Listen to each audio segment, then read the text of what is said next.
Well, should Congress hike the minimum wage to $10.10 an hour? That's what we asked you in today's question of the day. President Obama is pushing for the change, but will it happen? Let's bring in Local 15 web content specialist Taryn Reed. And Taryn, what's the holdup and what are some of our viewers saying? Well, Pat, President Obama signed the order February 12th, increasing the minimum wage to $10.10 an hour. Now it has to be cleared through Congress, and that's where it hits a snag. The Congressional Budget Office, or COB, says that if Congress approves the hike, the country could likely lose 500,000 jobs by the second half of 2016. Most of those who would be affected by the loss would be young, low-skilled workers. On the same note, the COB says that the rate increase could pull some 900,000 out of poverty. The executive order signed by the president currently raises the minimum wage for employees working on new federal contracts. That's if it's approved.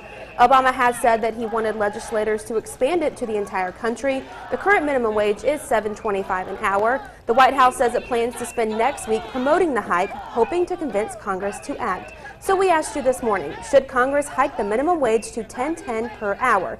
Jan says, if you've been shopping lately, everything has gone up. Raising the minimum wage will only impact the working poor for the better. Nick adds, no, that'll mean tons of people will lose their jobs because small businesses may not be able to afford a raise in a minimum wage. And Debbie says, minimum wage is not intended to be a living wage.